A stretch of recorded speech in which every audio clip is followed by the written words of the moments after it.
So it's the 29th of April. It's Tuesday, which means it's shop reset day. Yippee! I thought, how do I make the shop videos even sloppier? Like, you know, I can insert as many generic, like, it's slopping time thumbnails as I want. But to actually make the shop videos entertaining when there's nothing new, it's easier said than done without, like, you know, a week's worth of prep. Like, I could sit there and make a machinima every week, realistically. And there's other things I could do to make them more entertaining. However, alongside, like, everything else, it's a bit easier said than done. You know, time management is not a skill that I'm very good with. Does that make sense? Anyway, so I've got a bowl of slop. Good old ready brack. That looks like cement. And I'm just going to be eating that throughout the video. Because I thought, realistically, how do I get sloppier? Other than, like, you know, eating slop. Now, I recently just used mouthwash, so, like, it's not great. It's actually not too bad, actually, to be fair. I actually like one of the 4 people in the world that looks at this and thinks, yeah, that looks good. I want to eat that, you know? Anyway, shop reset. Sorry, hit the microphone. A new operation comes out in a couple of weeks. Yay. It's a big update. So Mutilator, cool. I'm sure we'll hear more about that this week, and I'll talk about all that when you know, push comes to shove. Does that make sense? Does that make sense in that context? Anyway, shop stuff. What have we got? So before we talk about what's actually on the shop, Halo Studios have just posted the first teaser for the next operation. Of course, this being Operation Last Stand.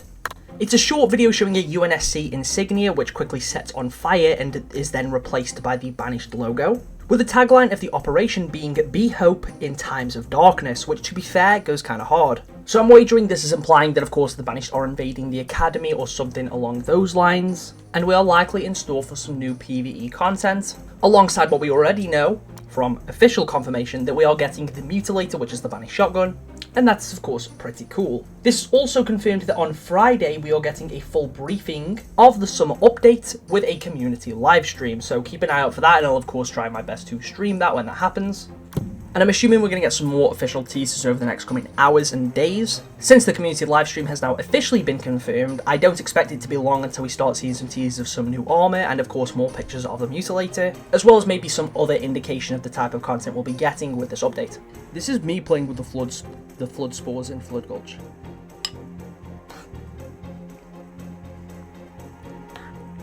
What do you think the flood would taste like?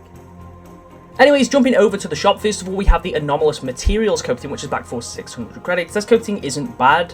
However, I do feel like 600 credits is simply just too much. We also have the Neon End Credits Kill Effect, which is back for 300 credits. For a kill effect, this is fine. I definitely don't think it's the most visually exciting kill effect that's available in the game, but I think for the price tag, there's not really anything too wrong with this. We also have the return of the Grim Fortress bundle, back for 500 credits. This gives you the armor and weapon coating of the same name, both of which, again, do look fine. Sometimes I'm a little bit tempted to pick this one up to make some sort of Iron Man Mark 1 armor setup on Eagle Strike.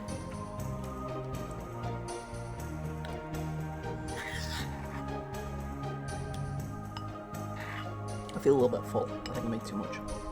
Anyways, next up we have another bundle for 500 credits, this one being Facing Firewall. This gives you the Data Core Administrator Visor, the Facing Firewall Armor Coating, the Traffic Cone Weapon Coating, and a couple of shoulder pads, which are of course intended for Chimera, but are now cross-core. These are just a little bit too similar to the default Chimera shoulder pads in my opinion, but as a whole this bundle for 500 isn't awful. I see you. We then have 2 bigger armor sets being Synthetic Runtime, which I guess isn't necessarily a full armor set, but this gives you the Arbiter Helmet, the Synthetic Markers Mythic Effect set, the Synthetic Emitters Armor Effect, the Synthetic Runtime Kill Effect, a helmet attachment for Arbiter, and the Cooling Star Armor Coating. Now all of this for 1,200 credits I think is okay. This one does have quite a few effects in it, and of course there's no overlapping ones, there's no 2 that are just armor effects that you can't use together or anything like that. So I think this bundle is okay. And then alongside that we also have the return of the Guist bundle, which is back for 1,200 credits.